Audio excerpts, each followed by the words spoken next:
Well, how about that for an intro? Have you ever been introduced by a drone before? I don't even have to say my name is Bradley Hasemeyer or that we're at the Acura Proving Grounds.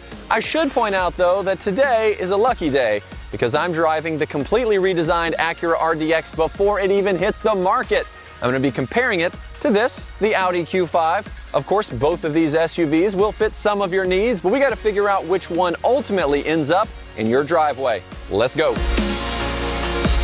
Of course, when you're buying a car, what's the first thing you think about? How does it look? Yes, and the Audi Q5 has, well, a conservative look. They did update it, but it still retains that kind of vibe. On the inside, you'll find a clean, modern interior, which I do like, and the screen is nice and crisp, but the touchpad is in front of the shifter, making it awkward to use, especially when driving.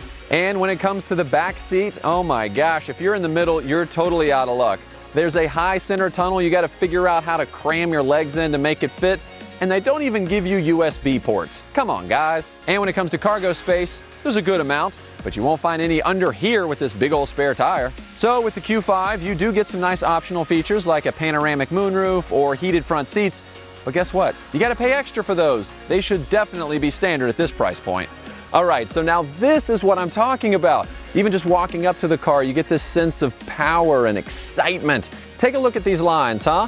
One of my favorite things to note here is the character line. It's essentially the line that runs from the diamond pentagon grille all the way down the side to the back and ends in those dragon tail taillights.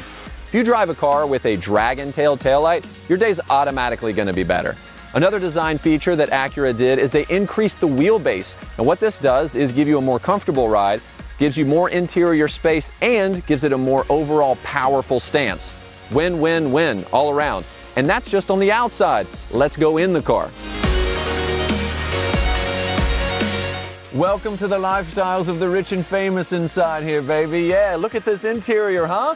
It's like you're in first class. You got this leather-wrapped sports steering wheel with paddle shifters. Boom, boom, boom, boom. So much power just in my hands. And look up. It's a bird. It's a plane. No, it's a giant panoramic moonroof, which comes standard, by the way. All this is based on Acura's precision cockpit, and I think it feels like first class. Of course, I don't really know what first class feels like because they flew me coach. Yeah, you did. You did. But I'm okay about that. One of the things I really love about this new interior is this 10.2-inch display. It's sharp, it's crisp, and it works with what I call the brilliant True Touchpad interface. No hashtag fake news, only True Touch here. Whatever you touch on the touchpad corresponds to the screen. There's no mouse, there's no buttons, there's no fumbling around, there's no reaching over here while you're trying to look at the nav and look. No. It's nice, it's clean, it's simple, and I don't know why anyone else has never done this before. And when it comes to audio, you've got premium speakers mounted high on the doors and available speakers mounted in the ceiling. Yes, that means you're getting a front-to-back, side-to-side, and top-to-bottom audio experience. If the words floating center console sound like a Zen meditation to you, well, that's good, because this beautiful area here brings you much peace and storage. In the middle, in the back, underneath, plus 2 USB ports. Thank you, Acura. Let's just pause for a second and take a minute to reflect on the beauty that is this front seat.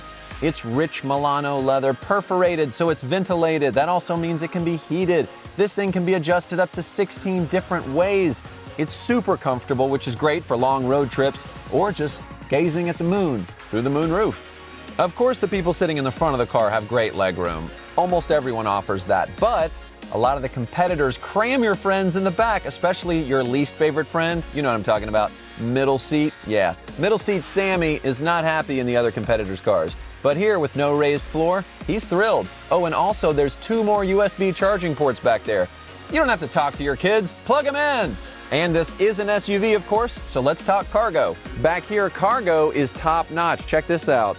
Convenient underfloor storage, yes, perfect for hiding all of those things that you don't want seen. And unique to this segment, ta-da, even more underfloor storage.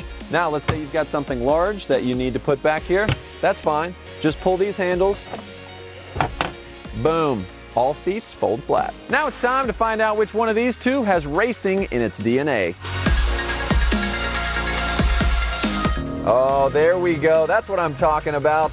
That's all thanks to the 2-liter turbo in this RDX. It delivers a surprisingly large amount of power and torque. And a lot of that torque is that 0 to 30, so you're really going to feel it as you're taking off. I really love how this cockpit's been designed around the driver. I've got this great steering wheel with paddle shifters right here, and if you want even more control, you can click through your different drive modes on the fly to help you connect better with the road.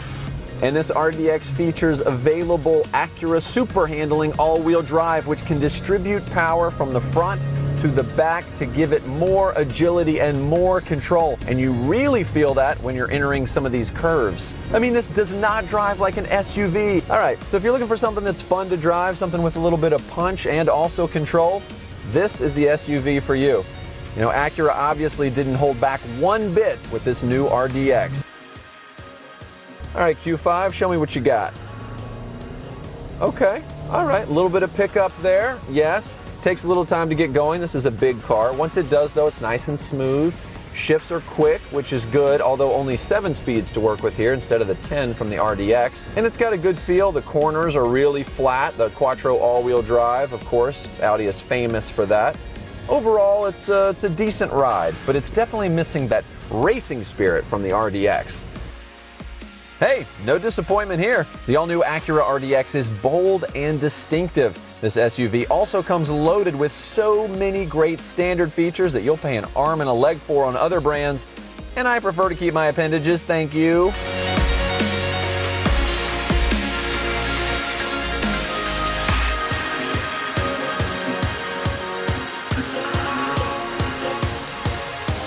All right, so Audi has updated their styling this year, which is great. Some sharper lines, still a little bit conservative, and they put in a faux exhaust panel in the back. That to me says they don't trust their own power. Now when it comes to the RDX, this thing really stands out. What you see is what you get with this, and I absolutely love that. Not to mention the fact you're getting a car loaded with standard features that you're gonna have to pay a whole lot more for in something like an Audi, including Acura Watch driver assistance technologies. Yes, a whole suite of features that I don't have time to tell you about. But now it's your turn. Head to Acura.com. Make your own comparison. I got to take off. I've got another job. I'm a land surveyor. All right, Bradley out. See you next time. It looks huge!